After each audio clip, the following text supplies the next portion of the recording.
Ya, itu namanya penetrasi pasar.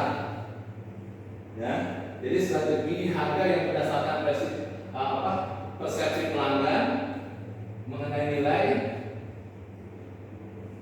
Jadi yang kedua yaitu penetapan harga berdasarkan nilai konsumen ya. Jadi ini seperti kayak yang tadi sudah dijelaskan, yang sudah mempunyai nilai dari pelanggan. Jadi kita itu mengukur juga gitu loh, mengukur para pelanggan kita ya. Jadi mereka mungkin ini pasarnya untuk middle low ya, jadi pasar menengah ke bawah, jadi harganya sekian. Terus ini pasarnya middle up ya, jadi untuk menengah ke atas, ini kita tentukan harganya sekian. Nah itu sesuai segmennya.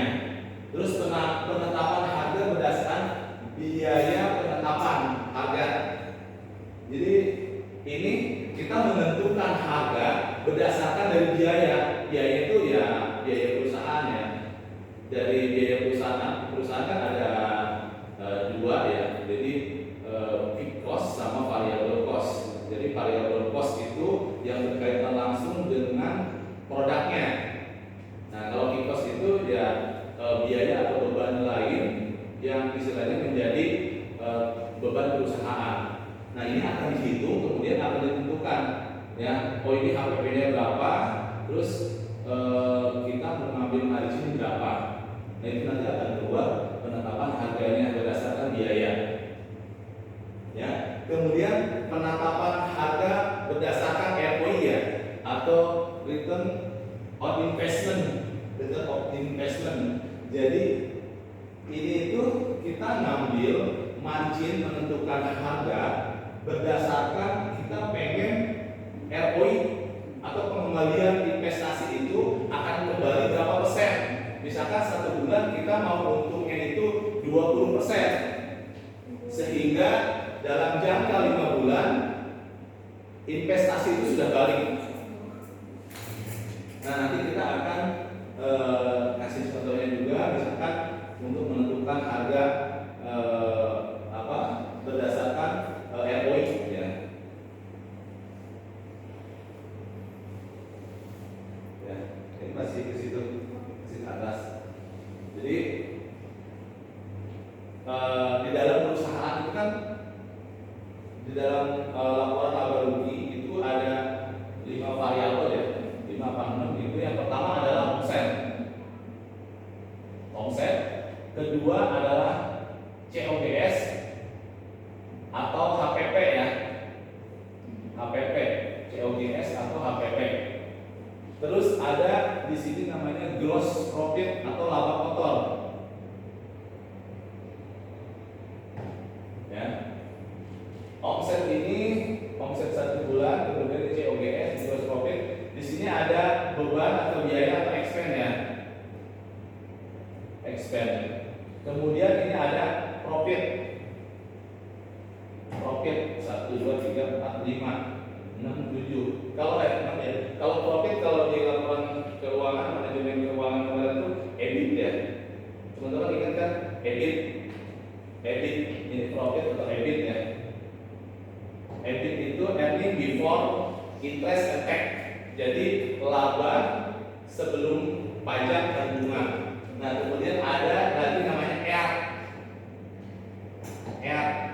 itu earning after tax. Jadi ini udah bersih ya.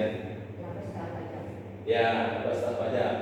Nah, kita akan coba di sini penetapan harga berdasarkan biaya ya. Seumpamanya biaya di sini seumpamanya perusahaan mempunyai biaya 25 juta. 25 juta. Nah, gross profit atau margin yang ditetapkan perusahaan itu misalkan 25% di sini. Nah, ini kan kita punya, ini ini misalkan kita udah masuk suatu perusahaan ya, dalam laporan laba ini sudah ada nanti. Nah, kita tinggal baca dia persentasenya itu berapa. Kemudian kan kita akan menghitung nih untuk target ini ya. Nah, perusahaan punya biaya 25 25% yang akan kita isi berapa omset yang harus kita capai untuk menutupi biaya ini.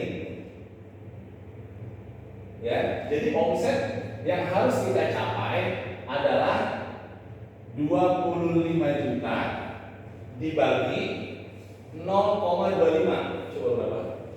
Ya. Nah, omset gitu ya, gitu ya. Coba ada yang mau itu pakai kalkulator?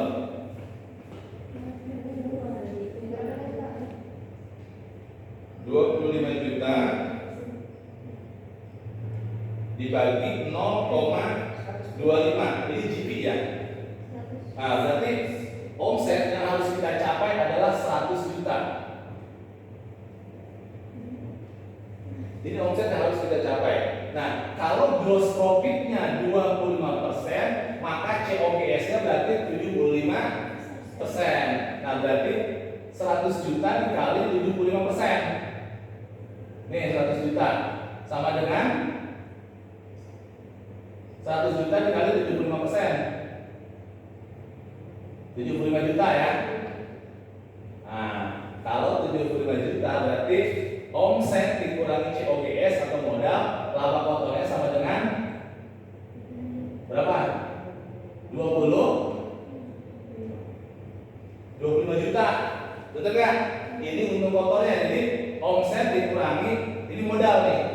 Ini modal ya. Jadi ini produk yang dijual dengan biaya-biaya variabel, jadi langsung otomatis jadi HPP.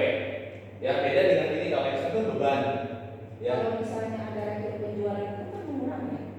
Ya, itu udah otomatis. Kalau yang diterima berarti di sini yang masuk berarti kan ke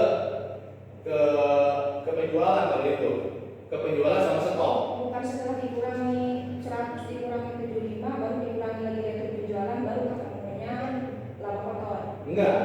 Kalau itu masuknya nanti ke ini. Semua yang transaksi yang dijual itu nanti masuk sini ke omset kalau ini ya. Semua. Kalau return itu berarti kan masuk, berarti kan enggak terjual kan. Kalau return kan kembali berarti kan. Iya, berarti tidak masuk ke sini. Ya.